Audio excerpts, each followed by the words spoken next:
Hello बच्चों, let's read the question. Which of the following statements is incorrect. So बच्चों, यहाँ हमें 4 statements given है 4 ऑप्शंस के फॉर्म में एंड केयरफुली हमें चूज करना है incorrect statement. So we will be studying each and every statement. सबसे पहला स्टेटमेंट है torque is the rotational analogue of force. So बच्चों, इसके लिए हम लोग दोनों ही कीवर्ड्स को देखते हैं. As force is the product of mass and acceleration produced in the body, whereas torque is defined as the product of the moment of inertia and angular acceleration. So अगर हम बात करें translational parameters and rotational parameters की, तो mass equivalent है moment of inertia के and acceleration equivalent है angular acceleration के and hence force is in correspondence with the torque. So बच्चों, यहाँ पर हम बोल सकते हैं कि ऑप्शन नंबर 1 करेक्ट है, करेक्ट स्टेटमेंट है. ऑप्शन 2 है rolling motion of a cylinder down an inclined plane is combination of translation and rotational motion. So बच्चों, ऑप्शन 2 में हम लोग एक इंक्लाइंड प्लेन को ड्रॉ कर लेते हैं. This is the inclined plane और इसके टॉप से जब हम एक सिलेंडर को बॉटम में रोल डाउन करना चाहेंगे तो the initial speed of cylinder is 0.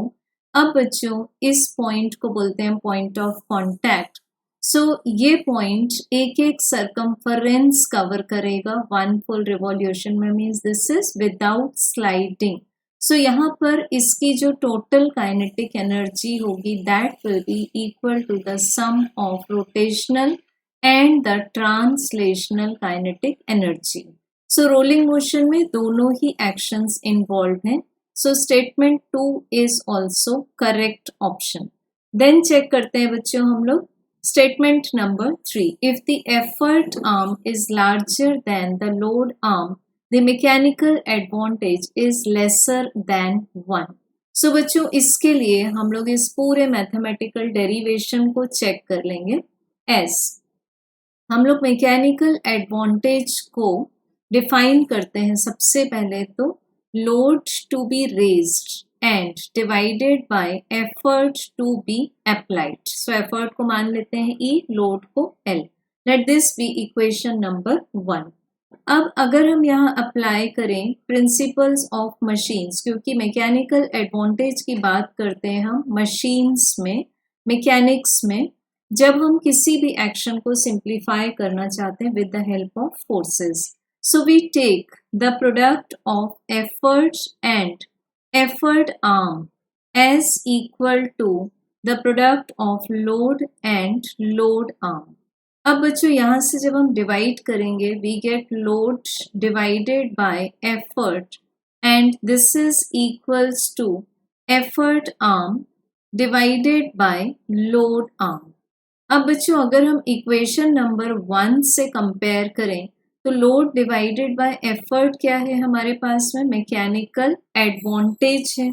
So we can also say that mechanical advantage is the ratio of effort arm to the load arm. So हमें ऑप्शन 3 में बताया है कि अगर effort arm load arm से large होगी तो mechanical advantage lesser than 1 होगा.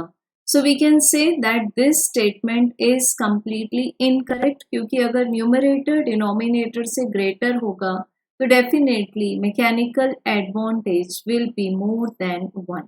So this is incorrect. अब देखते हैं बच्चों option number 4. For the extended body the centre of mass and centre of gravity do not coincide. तो इसके लिए पहले हम लोग एग्जांपल्स देख लेते हैं. What is the meaning of small body and what is the meaning of extended body. अब जैसे कि एग्जाम्पल में ले हम लोग बिल्डिंग्स और small water accumulators like ponds, तो इनको बोला जाता है स्मॉल बॉडीज. इस केस में दोनों ही point centre of mass and centre of gravity को इंसाइड करेंगे. बट एक्सटेंडेड बॉडीज के केस में हम मान सकते हैं एक एग्जाम्पल डीप लेक, जिसमें कि डेप्थ सिग्निफिकेंट है एंड दूसरा मान सकते हैं हम माउंटेन, जिसमें कि हाइट सिग्निफिकेंट है।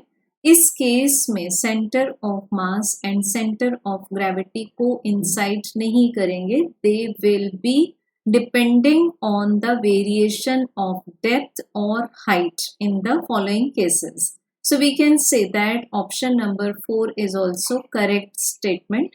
So इन चारों में से incorrect statement हुआ option number 3. So this is the answer. Thank you.